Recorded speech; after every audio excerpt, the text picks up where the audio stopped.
meat shield. So a question just came in from chat that a couple players have started at level 3 or level 4 now instead of starting at level 1 for their first couple games. How does that change your look at a fighter? And stepping back from that, is that normal? Like, do you usually start, or have you guys usually started on later levels in your gaming groups? I'm always a fan of starting at level 3 if you can. Some modules it just doesn't gel with. It's not that you can't fix it to make it right, but it's not the spirit of the module if you're playing one of them. But I like to start at level 3 or higher, 3 or 4, because that's when you start getting your archetypes. Because a lot of people will make a character and think, oh, well, I want to be this. I want to be a necromancer, which is a bad choice because you're not going to feel like a necromancer at level 3. But you're not gonna get that stuff till later. So you have to slog through all of it until you really feel like a wizard. You know what I mean? Because if you're a level 1 wizard, you feel more like an apprentice.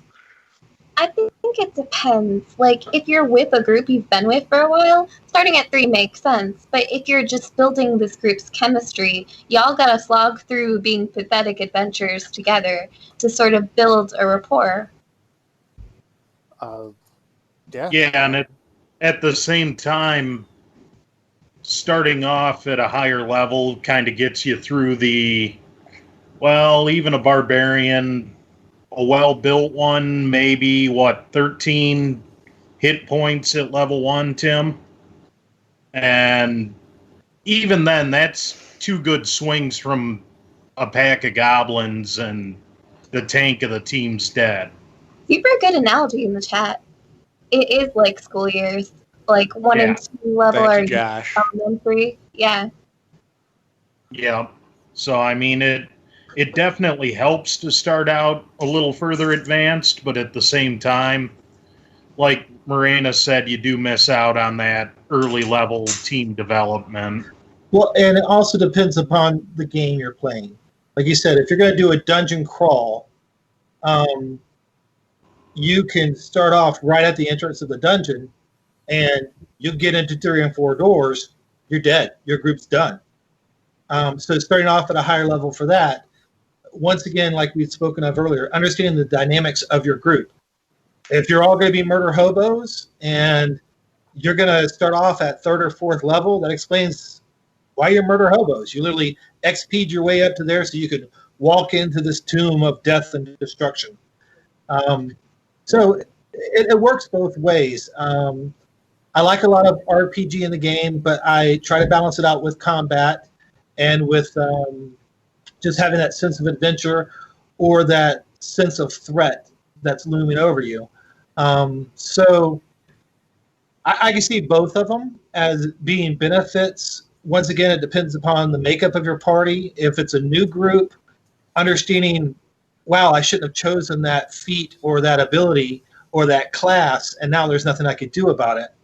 If you've got a lenient DM, they might let you. Yeah. Well, there's a lot of grace. It depends, once again, with your group, how much grace you're willing to give them. I know Bryce, when he gets tired of a character, he just kind of rolls another character and writes that character into the story. But in one adventure we had, that didn't work out too well. It ended right after I wrote him in. Yeah. Okay, well, I guess not. Yeah. See those 2 dinosaurs down there? Betrayal. See, I never have to worry about writing a new character into a story because before I even have a chance to think of another character, my characters are lit on fire and blown up. So, I mean, you said, betrayal. You have that binder of like 20 characters in there, so I figure you want to get further in that binder. You know what happened to that binder? It lit on fire and blew up, which happened. One day we will set the binder on fire. They were really good deaths, though.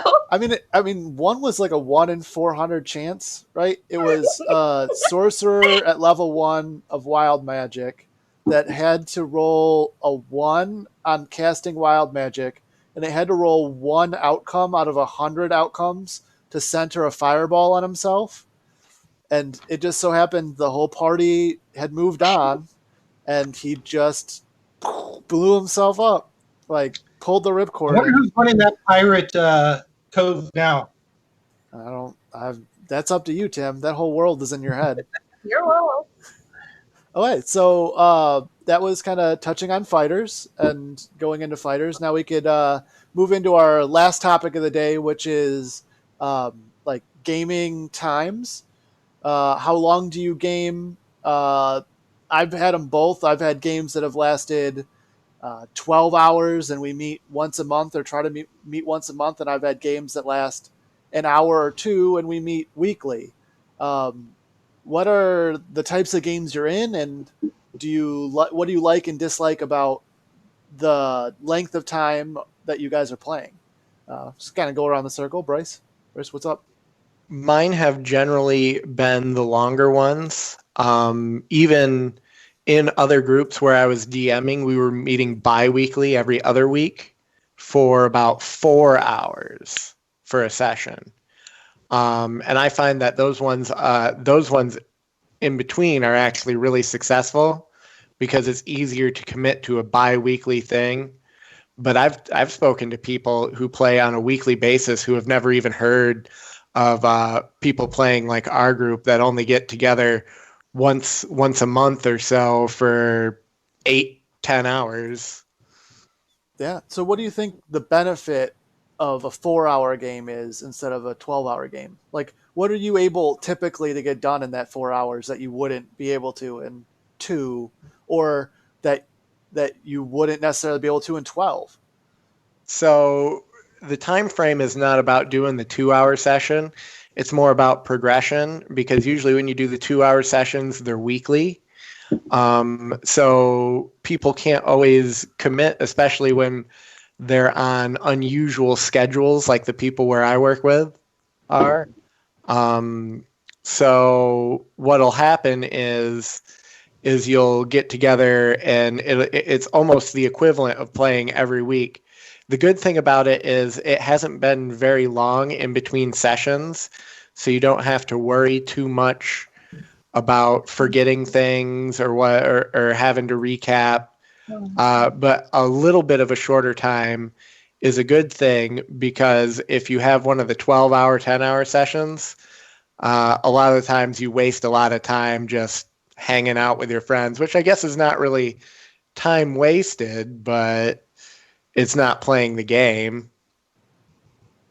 Well, Yeah. in the some regards where you were talking about the, it depends upon, once again, the campaign that you're playing, where if you can get together once a month, because there's 6 of you and you all have different schedules, and even that once a month falls apart and it's every 2 months. So being able to get that time down, and you tend to develop that whole play group to where if somebody is not able to make it, you can work in someone else or work around them.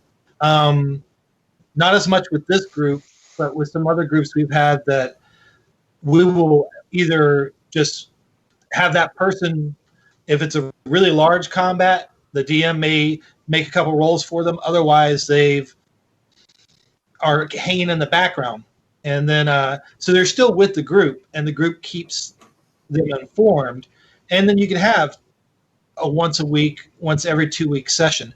But then you have the other groups that everybody really wants to be a part of the group. And when you leave them out, it really takes a big deviation out of the group. So you kind of work into whatever your group has, which leads into like the West Marches and the type of settings and games that you're playing. If you know you've got one day everybody can get together, we could do a 6-hour, 8-hour session, and we just want to run through this. How far can we get into the Tomb of Annihilation? Or how far can we get through this one run or this one shot? Or do you want to build onto that campaign? So like you were saying, the every couple of weeks or every week seems to be built more upon, we're going to progress through this. We're going to go from room to room. Everybody's going to stop. Where some of you have the benefit of, Friday nights, everybody's off of work. We get to wrap up a little bit early. We get 2 hours at the end of work that we could just sit down and hang out. Nobody's late for dinner. Nobody's missing their family. There's no other commitments. So that's fantastic. But once you get past that core group of 3 or 4 people, you kind of run into, when can we meet? Oh, I can't do that day. Well, let's try for this weekend. Along with our group, I'm a part of the Broncos and Beholders Club at Western, and we met before the apocalypse, every Thursday from 8 to like 11:30, and we would 6 feet. yeah, and we would get off topic pretty easily, even in shorter sessions, just because there was a lot of people and a lot of different directions that we wanted to go in. But I feel like it's not really dependent on, your group's focus isn't dependent on the amount of time you have. If you're a group that's gonna get distracted, you're gonna get distracted whether you have like all night or just a couple hours. It's fun to spend more time and like really get into it, but also a shorter amount of time gives a sense of urgency to it too. So it's interesting. So in a way, we talked before when you weren't here last session about the role play and the way you play your characters. Do you think you'd be less willing to take that time to really role play out your character? Because you're thinking, man, we've only got 2 hours and I'm going to take 15 minutes of that time. Yeah, I wouldn't want to take up that much time because I feel like we'd need to progress further. So I wouldn't really get into it. I'm a bigger fan of longer sessions, even if they don't always progress as far. It's more fun to develop the characters and really immerse yourself in the world. And like you said before, sometimes the group can get off focus. We literally went through 6 rooms in one of our sessions because everybody was questioning, should we do this? Should we do that? How are we going to counter? Is anybody behind us? Who's in front of us? And if we had a 2-hour session, that would have been 3 weeks of getting together. Oh, hey guys, how do we feel about transitioning online and using webcams and mics since we're all so busy? I really don't think that it makes that much of a difference getting together instead of traveling, at least for us. I'm always willing to travel and put my personal career on hold for a little bit of D&D. Oh, go into work and come home at 4 a.m. after only having 4 hours of sleep? It's fine with me. But for a lot of people, I know that it has made things easier for them. I believe Brandon does one of his groups over video. And I know that some people that I had been working with are now starting up their own group using technology now. And they wouldn't have thought of doing that beforehand. So I think this has given us a chance to, or at least the necessity to, look at some of the technology at our disposal and see how it can be applied to the game for people who would not have normally have thought about it. But for me, nothing's ever going to replace getting together around a coffee table with Funyuns and Mountain Dew. And I attack the darkness. Yeah. That's not any worse than waging war on the sea. I mean, and that's a thing that actually happened. And you know, not everyone has that technology accessible to them. Where we had to hook you up. But you could go into a game store and literally walk into a game and then meet a group. I mean, not for the next few weeks, but but having that, and so that's where we talked before about the theater of mind and so forth. It's interesting on what edition you come in and how you play. I kind of wonder in the next couple of years, the people who came in online through video chat only, playing D&D, and then they get to sit down and see miniatures and grids and see the way that people will throw food at each other and have these side conversations and hand notes, and the DM's just sitting there like, oh crap, what's going on here? I would miss it so much if we went solely to online. Partly because that's when we meet up for D&D, I get to see you guys, we get to hang out. They have all the comfy blankets. They have the comfiest blankets. But also because, like, at Broncos and Beholders, we have this one ball scene where we're trying to get information out of people, and we got half the table to get up and just dance.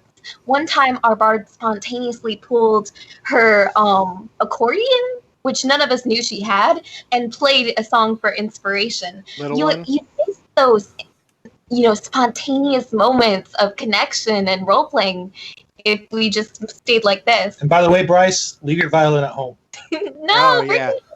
I mean, I'd be more likely to bring my ukulele. I can play that a little better than the violin. That you can bring. I like the tiki vibe. Yeah. Do it. Oh.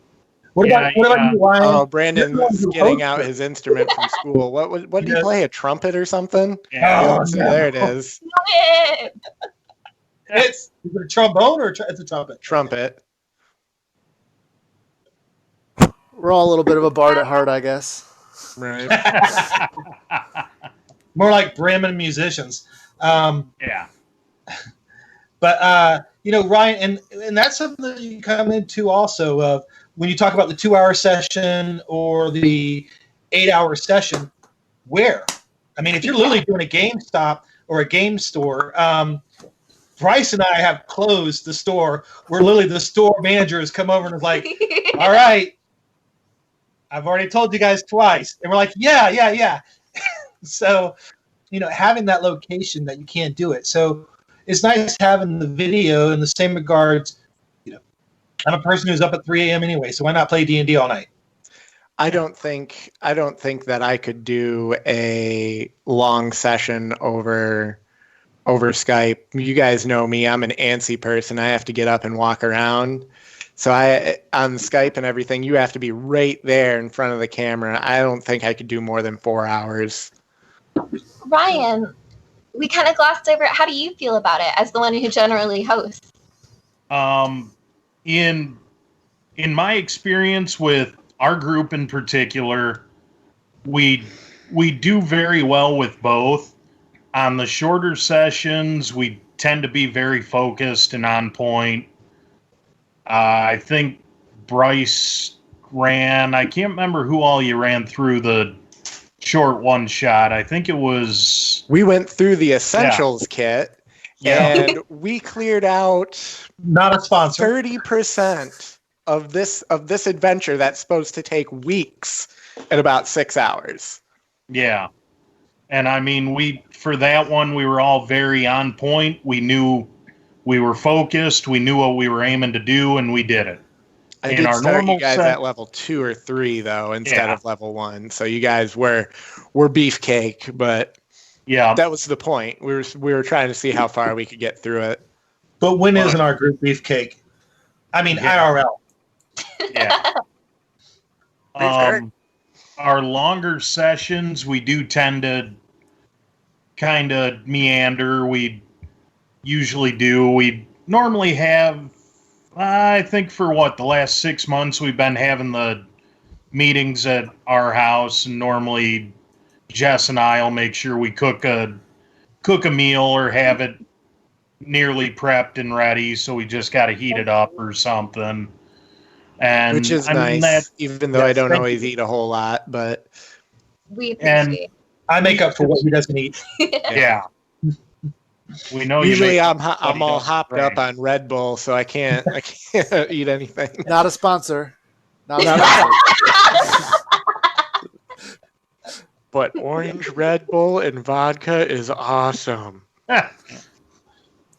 But yeah, I do love our longer sessions. They're always great. Just one of those fun things that it goes both ways. I do know he said it goes both ways.